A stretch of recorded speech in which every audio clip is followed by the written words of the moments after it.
Hello and welcome to ZeroPoint Energy, with zero point what we talk about and just as much energy. I'm Sean, And this is Jorge. and today, a little bit of a downer. We are paying tribute to one of the greatest mangaka who ever lived, the late, great Akira Toriyama. The man who literally showed me that the Spanish language was the best for anime. I won't say for all anime, but I will accept that it's the best language to watch all of Dragon Ball in. And Yu-Gi-Oh! Apparently. And Saint Seiya. I'll give you Saint Seiya. Yu-Gi-Oh! I'm still on the fence on. We'll watch them later. I mean, I've seen it. It's not bad. I wouldn't say it's a definitive language, in my opinion. We'll agree you're wrong and move on. Hey, at least I'm accepting that there are some times when Spanish is a good language, and Dragon Ball is it. I mean, That's the unifying power of Toriyama.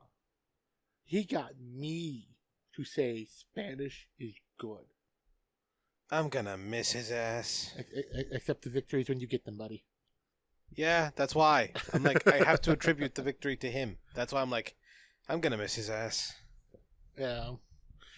So, in our tribute to the man, the myth, the legend, we are going to be talking about Dragon Ball Z Battle of Gods, the last Dragon Ball Z movie before the start of Dragon Ball Super. Also called Dragon Ball Zeto Kami no Kami. Sorry, Kami to Kami. Yes, which the literal translation is Dragon Ball Z God and God. It's hard to not get emotional about this, specifically just because I grew up with Dragon Ball, and it was one of the very first anime. I watched it in Spanish, first time. I mean, so many of us did. I mean, Toriyama's career is 40 plus years, and the majority of those years was working on Dr. Slump, and after Dr. Slump, Dragon Ball Z, Dragon Ball Super. And like one of the main reasons we chose Dragon Ball Battle of Gods for our tribute is Toriyama had basically retired from anime after Dragon Ball Z finished. And we went 17 years without a new movie, a new series that was helmed by Toriyama, a new manga helmed by Toriyama. And the man came out of retirement just so he could have Dragon Ball continue his way, because he was tired of every time he gave permission to someone new, they basically destroyed his work. The best example of that would be Dragon Ball GT, and the worst example of that, Dragon Ball Evolution. Now, the thing is, I've heard many stories specifically right after Dragon Ball Evolution came out. He was like, "The fuck did you do to my work?" Not literally, he didn't swear, but the idea is he said, "You know what? Fuck you people. I'm tired of you doing this," like Sean said. But specifically, Dragon Ball Evolution was like the last straw. Yeah, that was the time when he regretted accepting a paycheck. He was so disappointed in the production of that movie, the turnout of how it was made, all of that, that he felt bad that he accepted Sony's money to make that movie. I mean, who doesn't want a vacation after so many years of works, after having such great works? Yeah, I mean, even video games. Like, he's the lead artist and character designer for Dragon Quest. And then Blue Dragon is also his work. So those are the things he worked on when he wasn't busy with Dragon Ball, the Dragon Ball franchise. And they're amazing. And like he was such a unifier.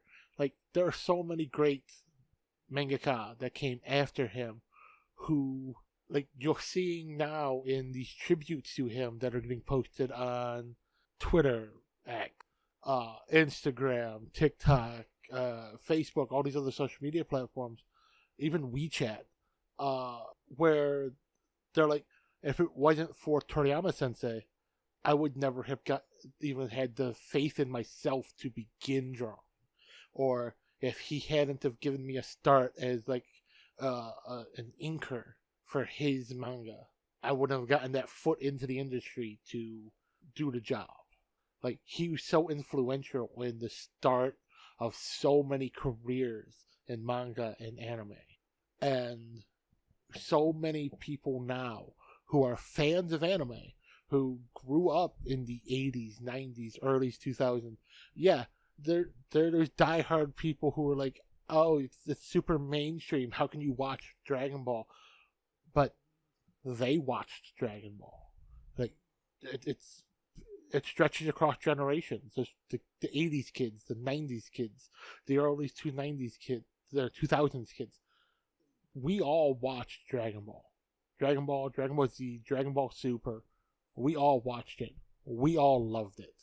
I can only say that, I mean, it's so popular in specifically Mexico that there were state-sponsored watch parties for Dragon Ball Z, Dragon Ball Super, and literally Japan had to send an official emissary saying, "Stop already, this isn't legal."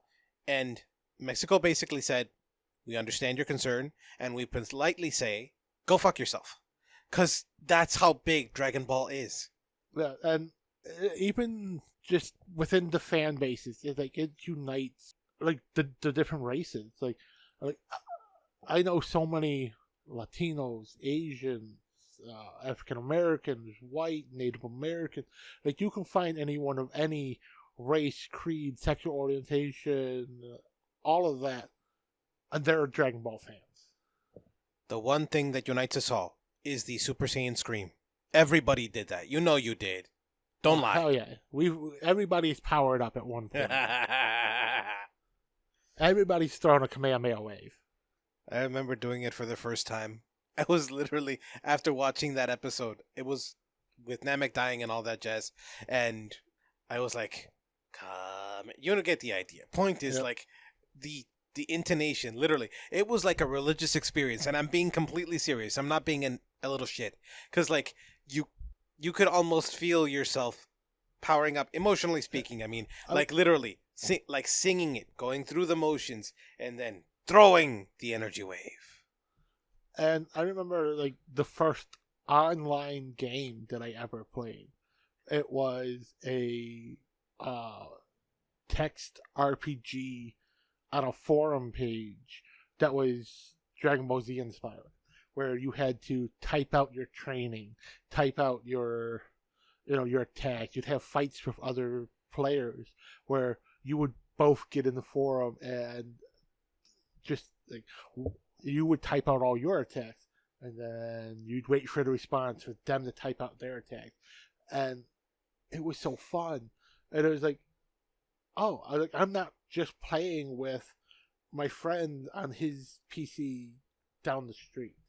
I'm playing with people in other parts of the state, in other parts of the country, in other parts of the world. And the one thing that we have in common is our love of Dragon Ball. And that brings us to our movie, Battle of Gods. This is the story of the great destroyer god Beerus awakening after, 1,000 years of sleep? 30-something. I think it was 39. Okay. Oh, that's right, because he was awake to tell Frieza to blow up Namek. No, to blow up planet Vegeta. Yep. And from there, it's everybody's so afraid of the destroyer. Like, you see the Kais, the Supreme Kai, you see King Kai. No, wait. Yeah, North Kai. North Kai, Grand Kai, Supreme Kai, North Kai, or King Kai, and they're so afraid. They can feel his energy. Like, he's awake. What's he gonna destroy now? He can't ever find out about Goku. Like, okay, at the beginning, I don't get that. I get that Goku is a battle brain, we'll call it. He will literally fight anybody stronger than him because it's fun, and he literally thinks about that way. And the Destroyer God doesn't see it that way. He just does his job, and is kind of full of himself. Yeah, but he's the same way. Not He- exactly. He wants that. He wants to be challenged by someone who's actually worth his time and effort, and most people aren't. Like, he thought the next person who would actually challenge him would be Frieza.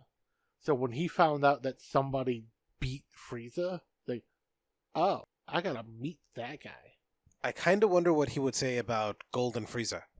I mean, he talked about Golden Frieza. But he never fought him. No, but he knew how strong he was. I mean, he was in that movie. True. He's also in that arc of the anime, since it's a 15 episode retelling of the movie. That's one thing I never understood. Like, Akira Toriyama said, the movie is canon. And then he later had to redo it anyways inside of the show.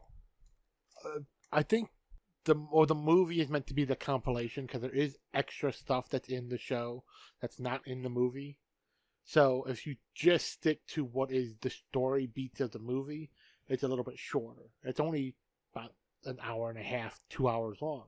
That's not 15 episodes of an anime. No, it's not. You're right.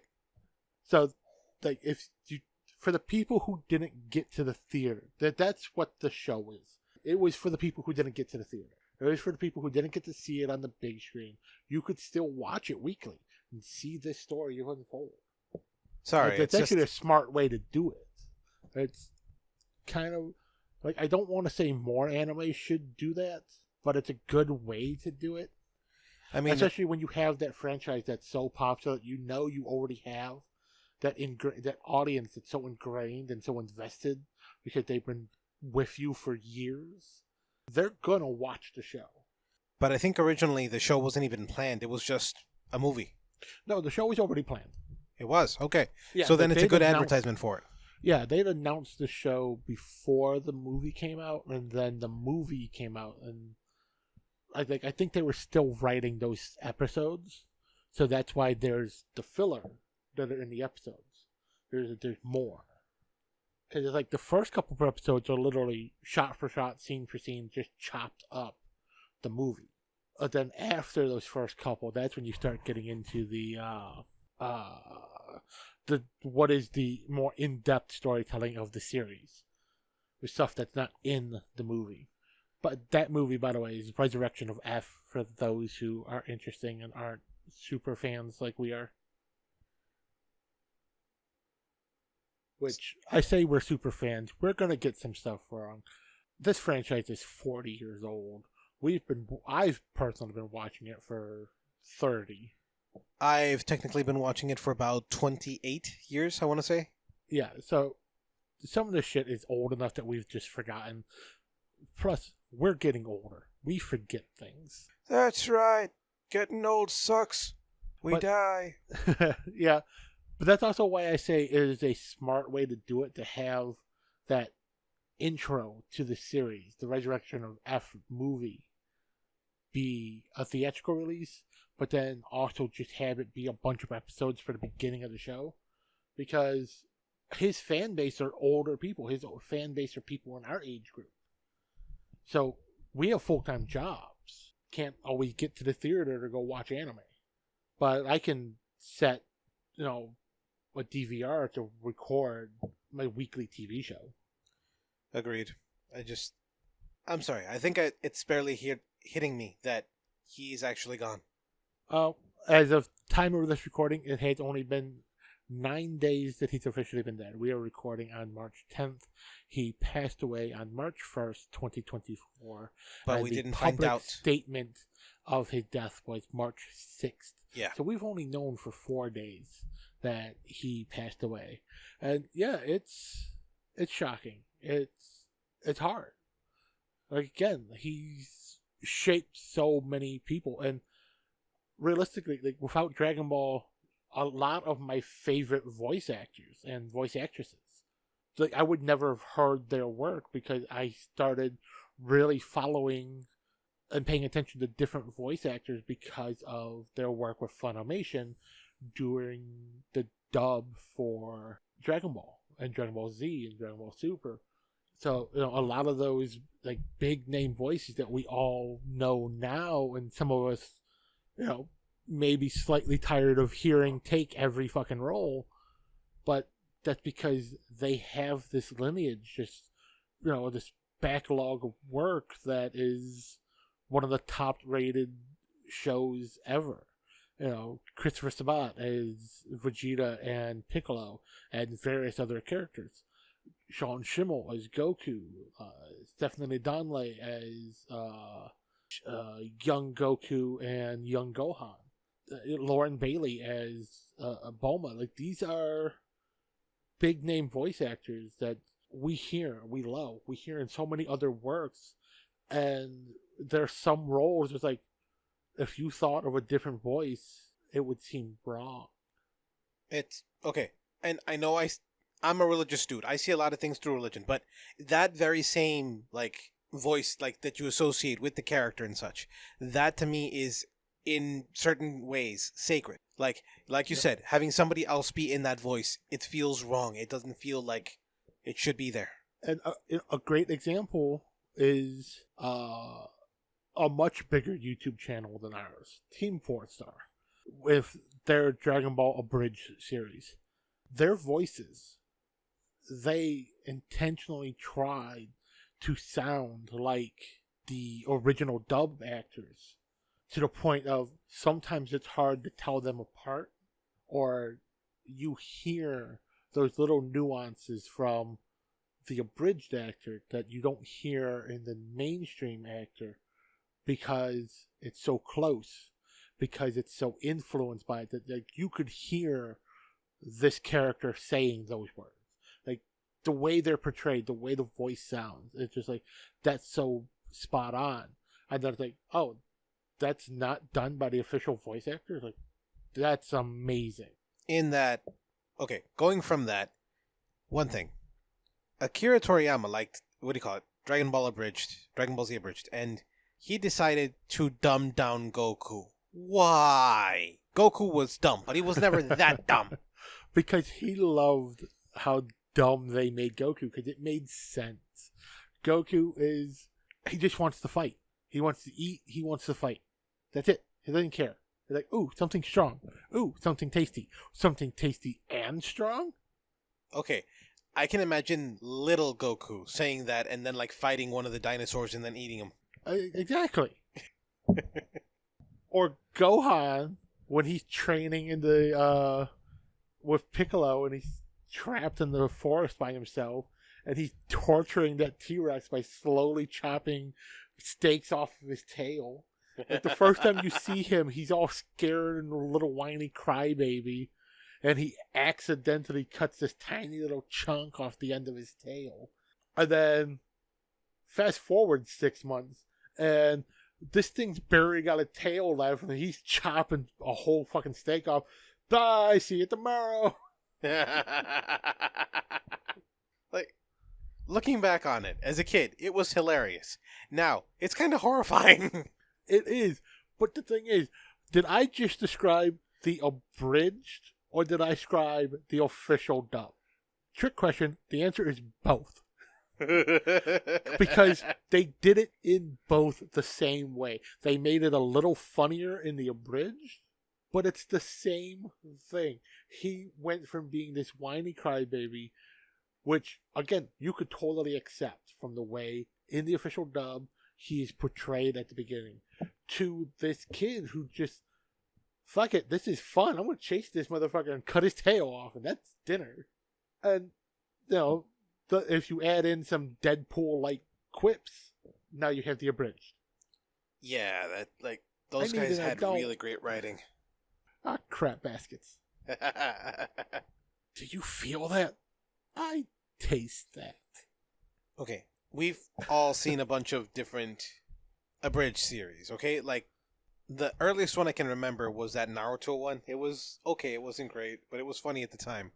And the fact that the writing got better as it went, and then inspiring something as long and as girthy as I'm being serious though, as girthy because of the amount of material in it, as Team 4-Star's Dragon Ball Z Abridged is fucking amazing.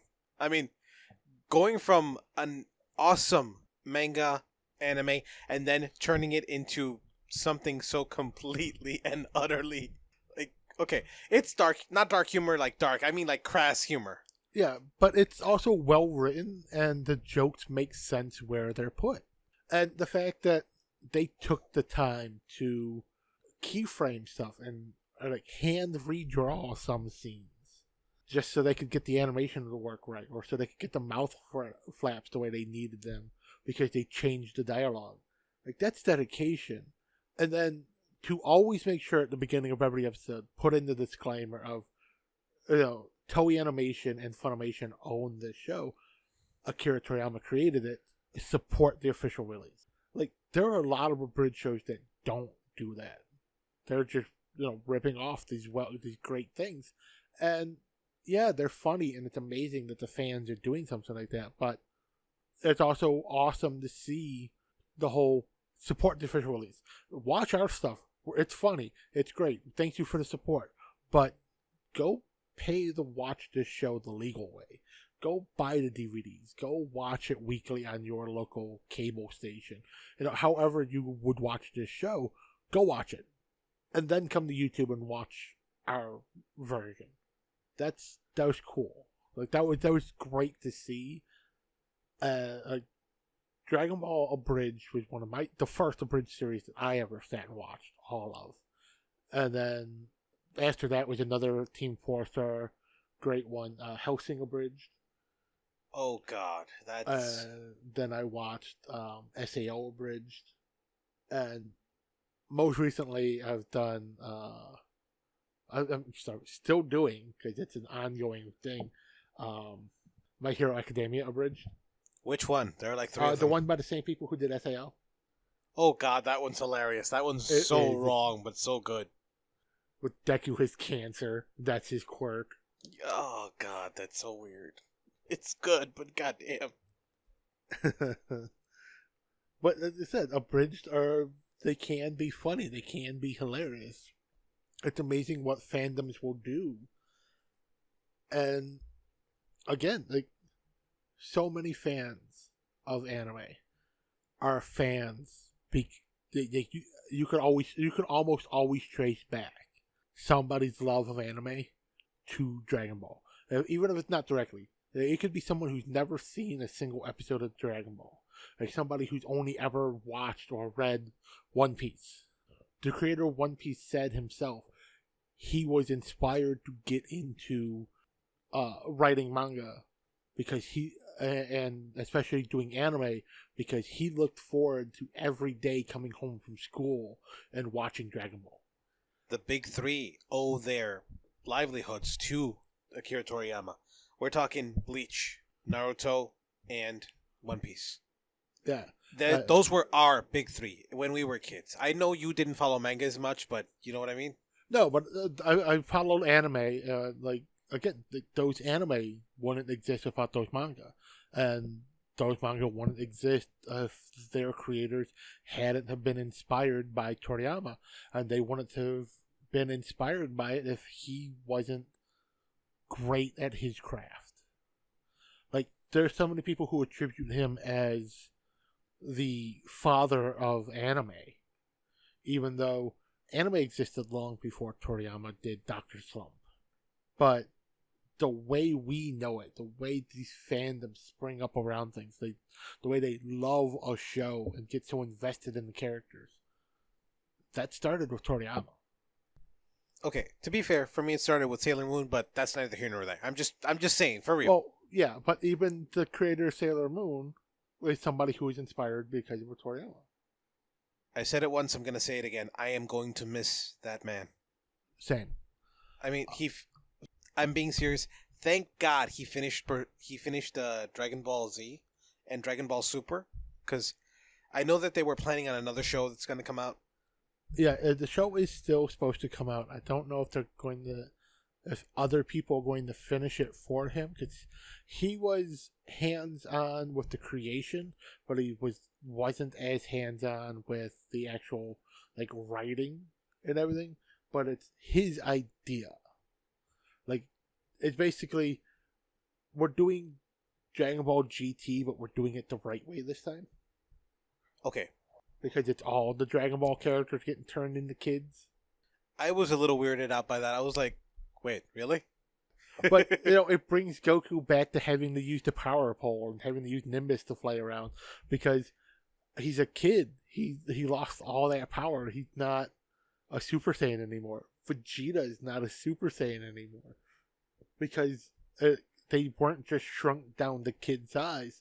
They are their child selves. So they're all like 8, 9, 10-year-old kids.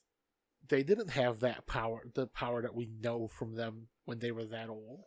Except for Gohan. The Gohan turning into a kid being the same size as Goku is fucking hilarious. Because Gohan is a Super Saiyan. It's like the really strong kids are still really strong kids, but all these really strong adults are just slightly stronger kids. This is going to be fun.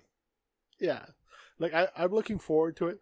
Unfortunately, I probably won't be seeing it for a while because I'm a big fan of dubs. Mostly because I don't have the attention span to watch subs sometimes. I often do other things while I'm watching anime, so I like to listen to it. Take your Ritalin, you ADHD-ridden bastard.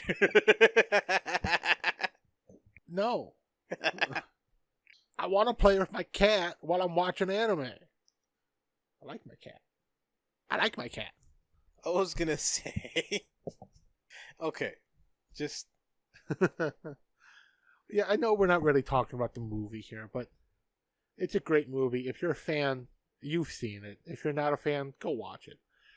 Back to just talking about the amazing things that Toriyama has done or has inspired. Like Bleach, it's like it was hit or miss for me. I loved it when it first started, but it came on late at night, and there were times when I would either fall asleep or I would forget it existed, and I would miss 20, 30 episodes in a row, and I'm like, oh shit, Bleach is on. I should watch that. And then I have no idea what the fuck is going on. Watch it 2 weeks in a row, and like, oh, cool, I know what's going on now, because they've been monologuing for the last 6 hours. Like, you would feel like you didn't lose anything, and that's an unfortunate thing to say. That was inspired by Toriyama. But, I mean, the Frieza Goku Namek fight. 13 straight episodes of powering up a spirit bomb. And it was supposed to be 5 minutes. Like, here's a 23-minute episode.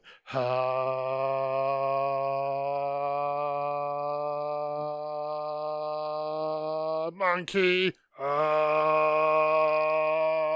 Dirty monkey. Why is that saying so strong? I'm not arguing against it. You're right. I mean, that's part of why I loved this a years later spin-off show, Dragon Ball Kai. It's Dragon Ball Z with all the filler crap taken off. So the entire show is done in like 60 episodes instead of 360. Okay, to be fair, that still sounds like too little. I was expecting like at least 100, because even the little side stories are pretty funny. Like some of them.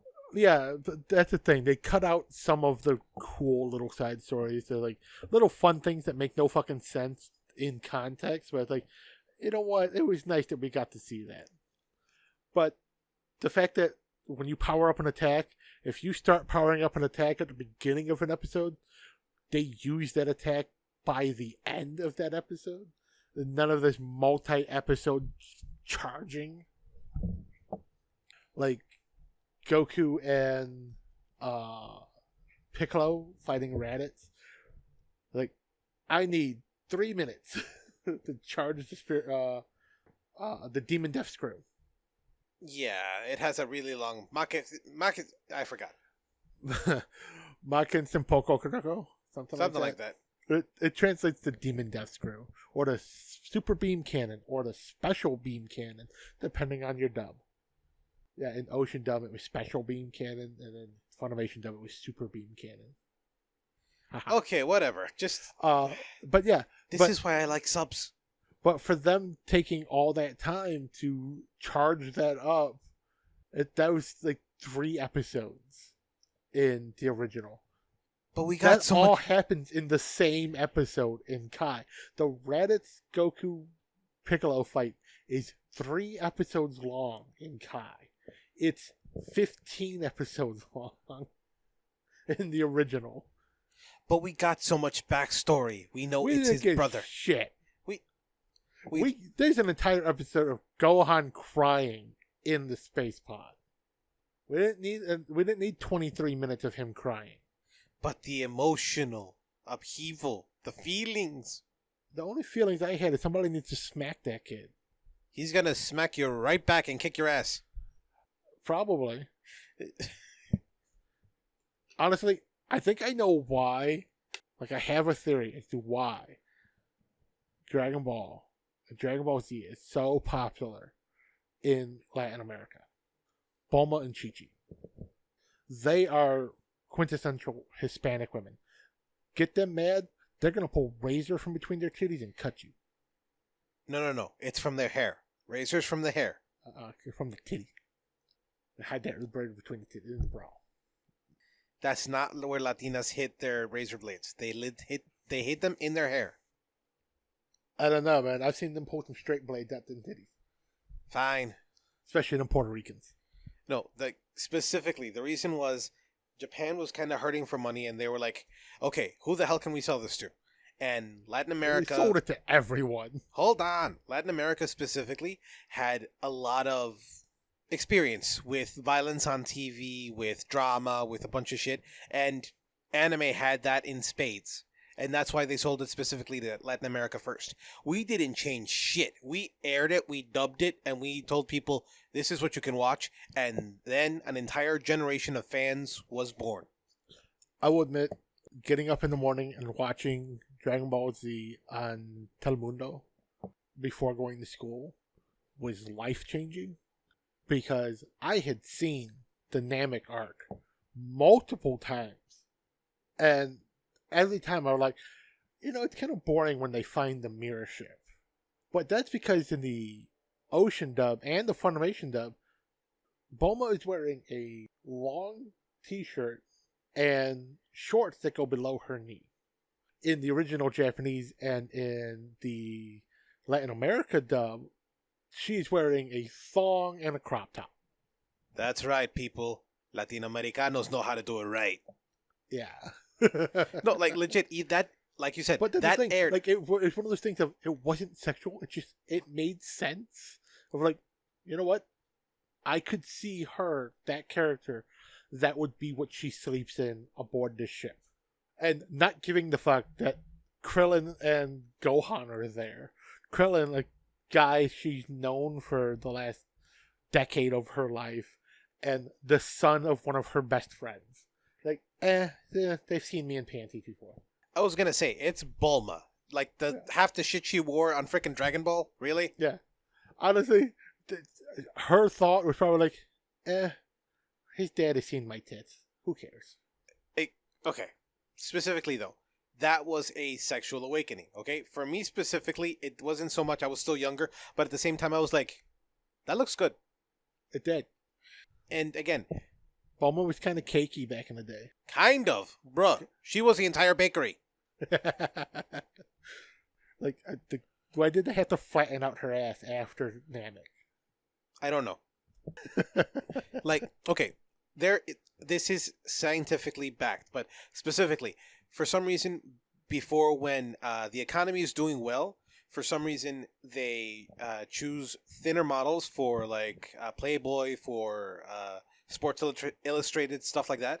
But when it's doing really badly, they choose thicker women.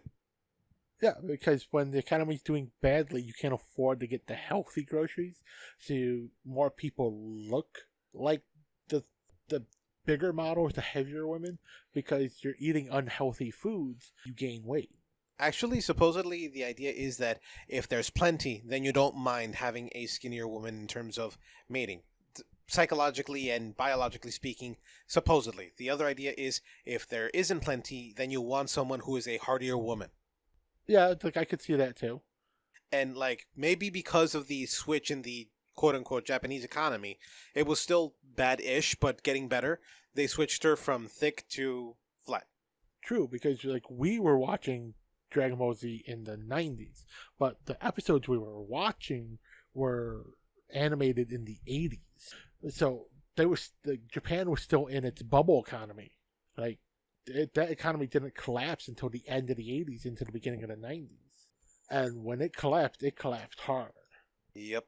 I still wonder what they would have done if that had never happened. The bubble, I mean.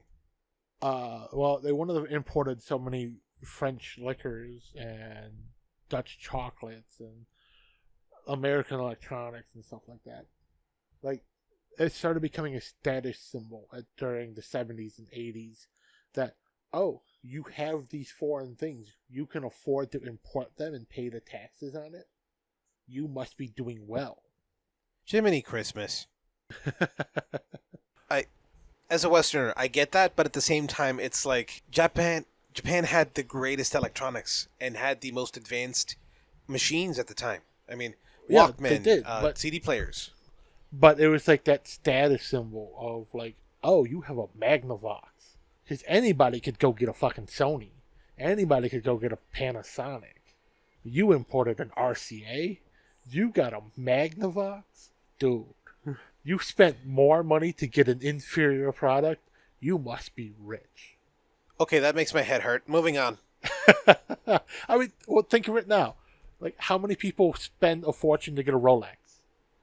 Rolexes are pieces of shit. Because they're so sensitive and temperamental. They're so easy to break. Why the fuck would you wear this as your daily watch? Because status symbol. Fuck. Exactly. Fine. Why are you spending more money for a shitty watch? Get yourself a little Casio digital that will last you 20 years.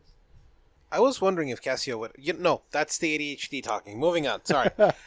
What, you're wondering if they still make those? No. They do. No, not that. Moving on. I'll tell you later. No, I want to talk about it now. I was wondering if they made a smartwatch. That I don't know. Exactly. I know they still make the calculator watch. Moving on. Honestly, I wish that we got more Dr. Slump Dragon Ball crossover stuff other than the like 1 or 2 episode cameo that God, I forgot her name. The little android? The little android yeah. that she gets in Dragon Ball, and then she pops up again in Dragon Ball Super. But she's only, it's like you said, it's a cameo. It's not like a recurring character. Yeah, like I wish there had been more crossover. Nah. Because that's the thing. They're supposed to be in the same world. Yeah, but the android is overpowered as fuck. That's why it'd be awesome. Like, imagine if you saw her when everybody escaped hell. Like, I know that was in GT, but like the Super 17 arc when all the villains are escaping from hell. Yeah. To have her show up and start helping out. That would be hilarious. Because all the powerful Z fighters aren't on the planet at the time.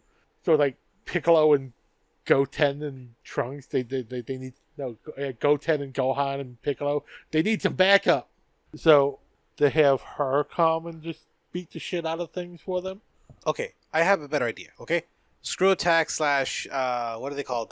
Death Battle guys. Do an episode where you have Goku versus Dr. Slump's android. I wish I could remember her fucking name. I mean, my phone's right here. I could look it up. Fuck it, look it up. That's right. We're letting the ADD win here. We're looking shit up on our phones. Arale. That's her name. Arale. Arale. Arale-chan. Errol? Arale? Ariel? I have no idea how to pronounce it. Arale? Yeah. Arale, you're right. Woohoo! But yeah, she is the super-powered android who kicked the living shit out of Goku twice. Okay, I take that back, Screw Attack. I mean, by Toriyama's power scaling, she beat up Goku. Once as a child, once as an adult. She could have single-handedly dealt with Cell and Boo. What the hell do you keep doing to your goddamn mic? Sorry, I keep accidentally hitting the connector. What did it ever do to you? Things. What the fuck were you doing with it? Things. It's not important. Okay, moving on. It's a hole. It's a moist hole. Moving on. God damn. Okay. Jesus. Where? God damn. Where were we? Fuck. Speaking of moist holes, No. it's always fun when Toriyama remembers that Piccolo can regenerate, except for when he can't. Like, they've established, canonically, Piccolo can regenerate from any wound as long as his head is intact. That is canon. That is the explanation for how his regeneration powers work. Except, he couldn't regenerate when Goku Dragon punched him in the chest and blew a hole through his body. And he couldn't regenerate when Frieza shot a very thin beam of energy right through his chest. So any energy, as long as his head is intact, I guess his head is actually in his chest, and it's not that thing on his shoulders. Okay, I'll be honest. I didn't hear any of that. What? I said... I heard... Hold on. I heard the Piccolo with the voiced hole and, like, the regeneration. What was after that? Okay. So, Piccolo is, canonically, he can regenerate from any wound as long as his head is still intact. That is the explanation for how his regeneration power works. Except when Kid Goku Dragon punched King Piccolo in the chest and blew a hole through it, he couldn't regenerate. He had no choice but to make the egg to create Piccolo Damo. And then, on Namek, when Frieza shoots a very, very thin beam of energy, pinpoint precisely through his right upper chest, Piccolo could not regenerate from that wound. Maybe that's where his slug heart is? But any wound, as long as his head's intact. Maybe his head must be in his chest, and that thing on his shoulders is just a mouth hole. Like, that's not actually his head and brain. Because it seems like the only thing he can't regenerate is chest wounds. Unless those episodes just happen to be when Toriyama forgot that Namek's Namekian warriors can regenerate. Yeah, the man's really forgetful. I mean, that's not the only time. He forgot launch. He forgot... He forgot launch. He forgot about Aider. He forgot Trunks' hair color. Yeah. He forgot that Saiyans have tails. Like, he forgot that the time that has passed between the end of Dragon Ball Z and the start of Super is 7 or 8 years. But Trunks and Goten didn't age at all. yeah, that is fucking weird. Everybody else has gotten older time-wise, especially Bulma. She hates it. But they are still literally like, what, 8, 9? Yeah, because he liked them being kids. I get it, but still, you know? Like, bruh, let them grow up. Let them have people of their own. Trunks has my Gohan. Who does Gohan have? Not Gohan. Goten. Gohan has Videl. Goten, well, if we use GT logic, he has, Vegeta's daughter. Bruh? Like, they go on a date. Gohan, you scored big.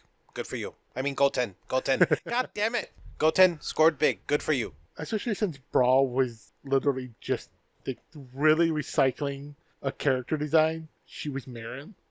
I mean, Marin was really good looking. Yeah, but all they did was take Marin and give her bluish hair. Yeah, you're right. I can't argue that.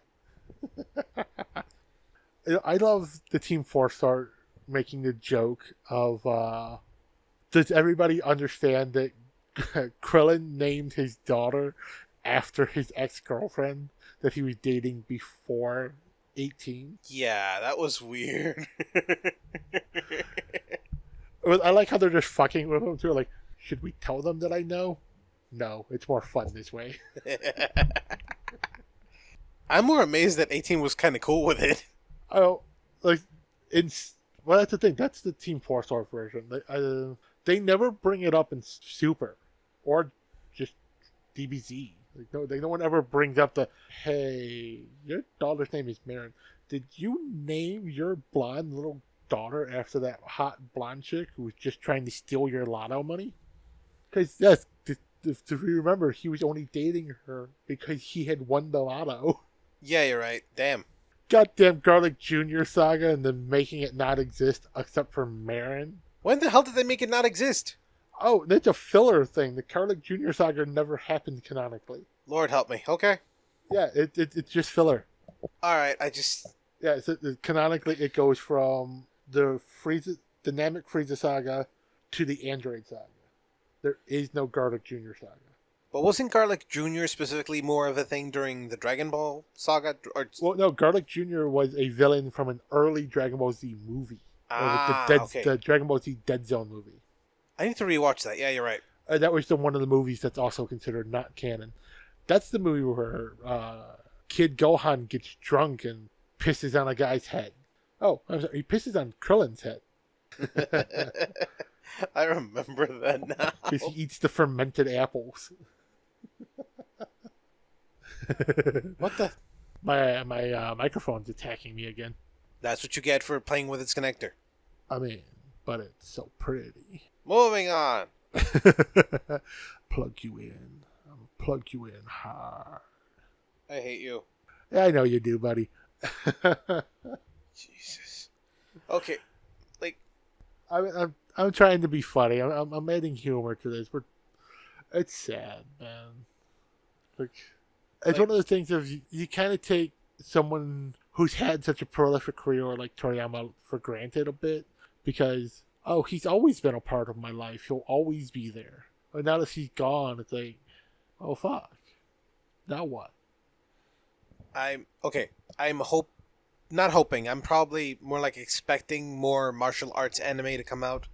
Something to show like this is a tribute to Toriyama or something along those lines, some kind of idea like that to be thrown out and exist. But I don't think anything will ever be as big as DBZ just because of when it actually came out. In Japan, 80s and such, but for us in the late 80s, early 90s. Yeah. And, it's, again, I know so many people are like, oh, it's mainstream. I don't know how you like that. Like, yeah, it's mainstream. You know why it's mainstream? Because everybody fucking likes it. It hits a chord with everyone. I've never met a single person who I've shown Dragon Ball to or who knows anything about Dragon Ball who can 100% say they dislike it or they hate the show. There are people who don't like certain arcs, they don't like certain characters, they don't like how repetitive it can be sometimes, but that's honest criticism of a series that has over 300 episodes. That's not saying I hate the show. I've never met somebody who absolutely hates Dragon Ball. Yeah, even my big sister, she doesn't care about anime at all. But even she knows, like, Dragon Ball. She knows the basic idea. Get stronger, fight enemies, get stronger. And, like, there is something kind of timeless to that. Not the fighting, but I mean to becoming a better person. You know what I mean? Yeah. And that's one of the stories of the Dragon Ball franchise. It's like, yeah, they fight, they get stronger. And it's a martial arts anime, so there's a lot of fighting and combat. And, it's a shonen, so, of course it's that boys power fantasy thing. But they also had the good stories of fighting isn't always the answer. Sometimes you can talk your way out of situations, and you see that. You see Goku trying to talk people down. You see Krillin and Vegeta, even Vegeta at times, just like, you sure you really want to do this? You could get hurt. Yeah, specifically I remember certain episodes during during the competition, the Universal Tournament. Yeah, like when he taught the Universe 6 Saiyans how to turn Super Saiyan. Like, he was so happy that there are other Saiyans, period. Even if they are from a different dimension than the one he lives in. He's like, there are people, my people. I can teach them. And it was a wholesome, teachable moment. Like, yeah, it looks like he's just kicking this kid's ass for an entire episode, but he's teaching him the value of push harder. Don't give up. You can be better than this as long as you keep trying. Like, it seems tough now, but as long as you keep pushing yourself, you'll overcome everything. And that's always been one of the lessons of the Dragon Ball franchise is when all the odds seem against you, when it seems insurmountable, just keep trying. You can do it. You will do it. You will find that path to success. But you can't find it if you don't try. Kind of like we do with this podcast.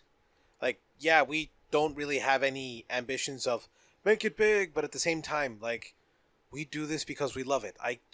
We record together. We make time for this. I put this shit together as fast as I can to actually upload. And not shit because it's shit. Shit because vernacular. Yeah. And, I will always admit, I've admitted before, I'll keep admitting. Technically, Jorge puts a lot more work into this project than I do because he does our editing. All I really do is provide banter, a voice, and a recording space when we record in person.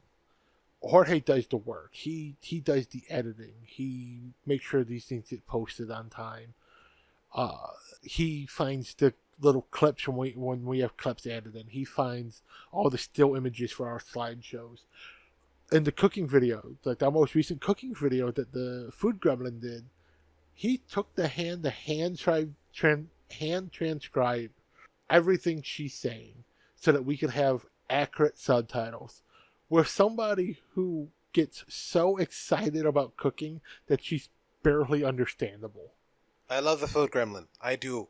We do. We love you, But Christina. my God. but slow down and enunciate.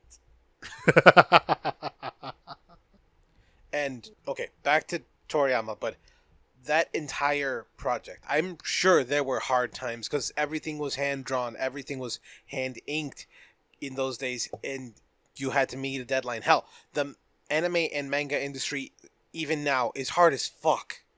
Yeah, and like everybody knows the story of why when they did Super Saiyans, they did blonde hair.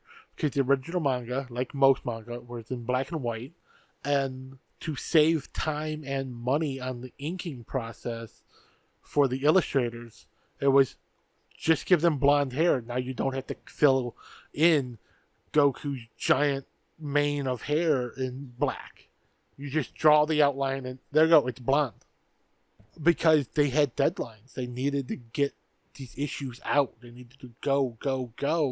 And they didn't have the extra 10 minutes per panel to ink it with black hair. It's just, okay, you can love a work. You can appreciate it. But then when you learn how it was made, like what people went through, the writing, the illustration, everything to put it together, to put it into motion, literally, and animation and such. It's an incredible labor. And for some people, maybe not love, but definitely by Toriyama Sensei. That was love. Yeah, and there are decisions that we're always going to not like that happened within the Dragon Ball franchise. Like the whole after Goku's sacrifice, especially on Namek when he disappears at the end, the main character of Dragon Ball Z was supposed to be Gohan. Like that's set up at the beginning of Dragon Ball Z that this is Gohan's story. Goku happens to be a character in it.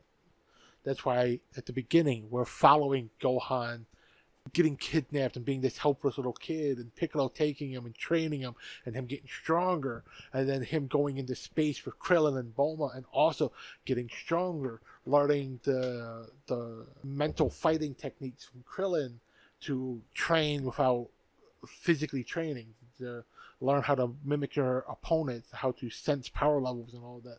Like, we're watching Gohan become this more proficient fighter, this stronger and stronger character. And then, yeah, they decided to have Goku become the legendary Super Saiyan. It was meant to be Gohan, because that's why everybody always comments up to that point of, this kid is freakishly strong, because he was meant to be that next incarnation, that powerful fighter. Studio intervention said it had to be Goku. Some of the fan base, the more rabid voices in the fan base, are like, no, Goku's the main character. No, Gohan's the main character. And even after, again, Goku's self-sacrifice with the Cell Saga, when Gohan legitimately becomes the main character of DBZ for an entire season. Yeah, but when you bring in Goku back? Twitter before Twitter was a thing, basically. Yeah, like those are decisions of like let this character grow. Like there are a lot of people who didn't like it's one of the more recent movies. It's the Dragon Ball Superhero. That's the name of the movie. Some people didn't like that movie, but I love it because it gives Gohan that spotlight, that moment to shine. It gives him his new transformation, where he goes Super Saiyan Primal, because it's like that tapping into that Saiyan savagery, but he's only half Saiyan, so he can't turn into the Great Ape, which falls. We've seen him do it in I was gonna say, Dragon Ball Z, but he doesn't have a tail anymore. yeah, So he channels that energy of the Great Ape transformation into himself and becomes primal. And then because we needed Piccolo to also get stronger, we have Super Piccolo, who's orange. So he basically turns into Lord Slug. okay, to be fair, I was actually happy about that just because they finally did my boy Piccolo right. I mean, they've been doing him good for a long time. Good. I said right. They fused him with Neo. He got a boost that put him on par with Frieza until Frieza actually powered up. Then he fused with Kami and got another huge boost in power and put him on par with Cell in his middle imperfect form. Yeah. But still, he got this huge power boost. Yeah, they needed something to show him getting even stronger. But did they need to literally... Did they have to give him a Super Saiyan transformation? No. It's not Super Saiyan. It's Super Slug. I mean, basically, he turns into Lord Slug. He turns orange. The Namekians are green. Meh. Look, basically, the movie was the kickstart of the Akira Toriyama influence on Dragon Ball again. Seeing our friends again in new instances, in a new storyline. And Toriyama doing something that a lot of older mangaka don't do, embracing the new technology, embracing new illustration techniques, new animation techniques, to really embrace the computer enhanced animation and not rely on it so much, but really use it, to put it front and center, to have it so, oh, we could really swing these cameras around in the 3D environment for the fights, because we can render a 3D environment to show these angles, the different angles, and make it so much easier and more dynamic for these fight scenes. I mean, there are some other older writers and directors and stuff who embraced it, but like one of the most famous of the old school, Miyazaki. Oh, yeah. Who, well, he always rags on computer animation, like it's the death of anime. It's it's pure, it's laziness. It's just highlighted. Like, no, if you do it right, it's beautiful. And Toriyama and his team did it right, and so many other studios are doing it perfectly. And those are all people who were inspired by Toriyama's older works and who became inspired by his newer work. Because if he could embrace these new techniques, imagine what you could do starting only with these new techniques. Okay, to be fair, and I'm being completely serious, I still recommend, because of what I've seen, start with pen and pencil, start with learning the originals, because it will enhance your work with the e-ink rather. Like, not always, I'll admit, okay, yes, the new stuff, new technology, but if we don't keep that knowledge, it will be lost. I'll agree to that. Well, even drawing on a digital tablet, using the stylus to draw, like, I'll accept that because it's still manual drawing. And it's a totally different franchise, but I have been enjoying seeing Sunrise finally start embracing CG technology with Gundam, with the Hathaway movie, with the Witch from Mercury series, bits and pieces of Iron-Blooded Orphans. Like, to see them including more CG, more computer work into the animation. And they did it out of a necessity. Sunrise has always they were one of those studios who they 100% were like, no, you have to hand draw it. You have to draw it our way. You have to do it this way. We're only going to recruit you if you can draw, if you've actually learned how to draw by hand, and if you can do it as painstakingly as this. And then they were hitting that point of like, how come all of our illustrators are over the age of 50? How come all of our animators are pushing 60, 70 years old? Why is so many of our team getting old? Why aren't we recruiting any new people? Why are there no young illustrators, animators, inkers, colorists? Why aren't we getting young people to join our studio? Because young people aren't learning these old styles. What they're being taught in art school is not the old style. Their art schools are embracing using drawing tablets, drawing digitally. While it's still using a pen, quote unquote, it's not drawing with a pen and pencil.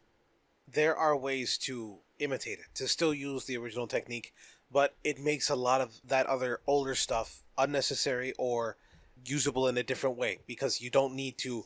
I forgot the exact form, but there's like a specific technique to fill in stuff in like a grid pattern to make it more like shiny. To make the shadows richer, to make yeah. it look like it's shiny metal, even though it's just literally cross-hatching with a pencil.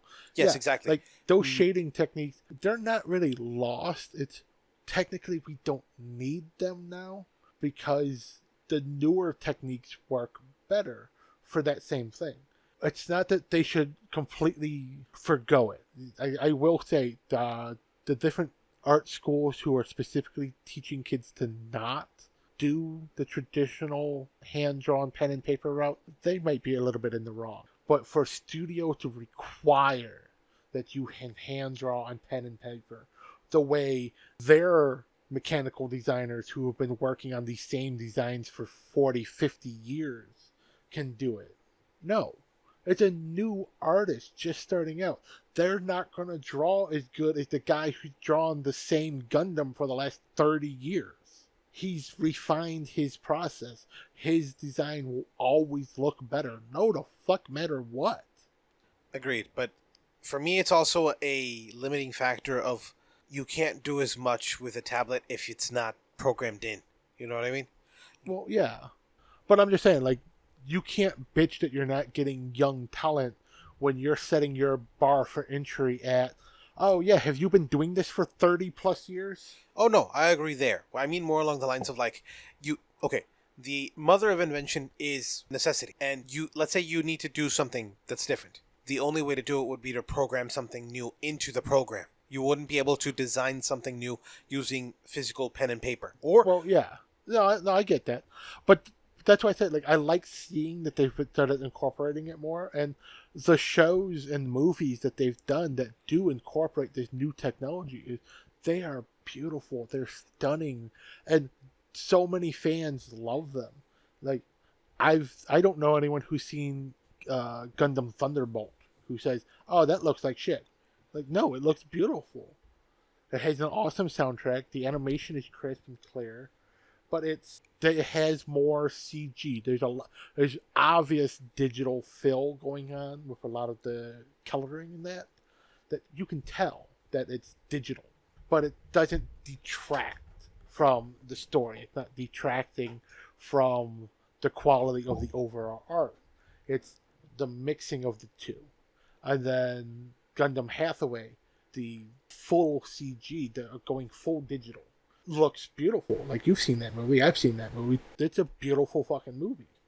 It's a little jarring because Gundam. It doesn't quite look like what you expect Gundam to look like. But that's me being a 40-year veteran of the Gundam franchise. I've been watching Gundam since I was a little kid. I'm 39 years old now. So when something new happens, I'm going to look at it with that old eye of, is this my Gundam? And then I have to stop myself and like, no, this is something new. This isn't for me.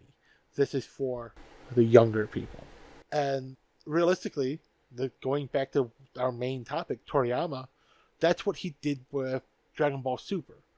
embracing those new techniques, allowing younger, new artists to come in and draw with their style, their more digital art style instead of that hand drawn, that pen and paper inking style and all of that to use the drafting tablets and stuff. That's smart. That's good. And yeah, there are a lot of us old school fans who, when we first saw Super, like, I don't know if I like the way that new art style looks. But then you have to stop and think, that's not for us. That's for the new fans. And when you think of it that way, it's like, oh, that's actually innovative. That actually looks good. That makes sense. And that's the thing. That, okay, we've seen a few digital anime. There aren't as many out there yet, but a few of them look like shit. Or they look like Some blocky, do. circular, computerized. Yeah, some are rushed to all hell. Some Yeah. are just using shitty like technology and that. But then you get stuff like Attack on Titan, where the entire second, third, fourth, and fifth season were done mostly digitally. They look fucking beautiful. Yeah. I mean, Like, it can be done well, but you have to have artists who know their tools. You can't make these older artists who are mostly proficient with pen and paper and pencil and all of that, and inking with inkwells and painting with brushes and hand selling stuff, and then tell them, oh, here's a drafting tablet, I need you to use this program to draw this scene. It's going to look like dog shit. They are just learning this technology. But then you get this kid who's fresh out of art school, who this is the only thing he's ever done. He dabbles with pen and paper, but he's proficient with the new digital technologies. He's going to draw that same scene and it's going to look gorgeous. But he can't draw the manga panels because he can't use a pen as well. but that's the thing. But Like, that's why you have those older artists. You have them work together. Let them collaborate on the same thing. Have the guys who do the hand drawing work with the guys who do the digital drawing. And like, okay, here's my model sheet for you to work off of. Can you make your digital models look like my pen and paper models? And vice versa. If there's a new character who's been introduced in the digital, can the hand-drawn artist take the digital model sheet, look at it on a screen, and like, yeah, I can draw that and make it look almost as good? and the fact that Akira Toriyama trusted the new artist, that he embraced it and didn't say specifically you have to do this or try to train his old staff. The first few episodes did kind of look like shit in a few places.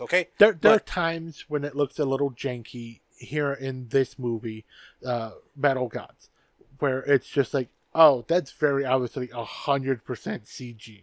Like, there's no hand illustration in there at all. But then there are scenes that are like, oh my god, that's fucking beautiful. How did they do that? No, exactly. But like everything has growing pains is what I'm getting at. Yeah. And he cared enough to not just let it be shit, to actually get it up to a certain par is what I'm getting at. Yeah. And that's what makes it great. And again, that's the innovation of somebody as legendary as Toriyama. Is he inspired these people to go to art school to begin with. And then he comes out of retirement to start making a new manga, a new series. And these people are like, wait, I get to work for Toriyama Sensei? Like, the master has chosen me to work for him, to draw his vision. That's amazing. Basically, this was an awesome movie. It was great to see Akira Toriyama coming back. When I first saw this, and you and I saw this in theaters, and we were like, yeah, yes. No, this was beautiful to see in theater. This is one of those, most of the Dragon Ball Z, and especially the Dragon Ball Super movies, they are gorgeous on the big screen. Some of them work much better on TV, like Dead Zone, Tree of Might. Those are TV movies. They don't translate so good to the big screen. But the Broly movies, this one, Battle Gods, Resurrection of F, Dragon Ball Super Broly, superhero. Those all are gorgeous on the big screen. And it's because Toriyama trusted new, younger artists to bring his vision to life. Yeah, he directed them. He wasn't over their shoulder nitpicking them, but end of the day, he still signed off on it, and he thought he thought it was at his standard, and it is. Like, if you're a fan, watch this entire franchise. Yeah, some of it's dated, some of it looks janky as hell. I mean, some of the cells were animated 40 fucking years ago, so take that with a grain of salt. I mean, it's 40 years old. If you're under the age of 30 and you're just getting into the Dragon Ball franchise, don't rag on it just because it doesn't look as nice as a newer anime. Because this show is as old as your parents. Understand where it came from. This thing is older than you are. This thing has so much to give and so much to show you. And remember, shows like this walked so that your newer shows could run. And that is literally the phrase that comes around every single time something new comes around. Analog computers, digital computers. Old, what were those things called? The condenser mics, and now we have cardioid mics. Yeah, like I'm currently using a cardioid condenser microphone. It sounds beautiful. The one I was using before this sounded like shit because it was an older style technology, an older way of winding the copper inside of it. And it was, it's cheap. A lot of the cheaper things are done the older way because the more modern ways cost more because it's a better way of doing it. But if I hadn't had that shitty mic, I wouldn't know that I could upgrade. I wanted to realize that there's better out there. If I'd had started with a good microphone, I would never push myself to get better equipment. Like me and you. Those of you who have been with us since the beginning, you can hear our steady progression in quality.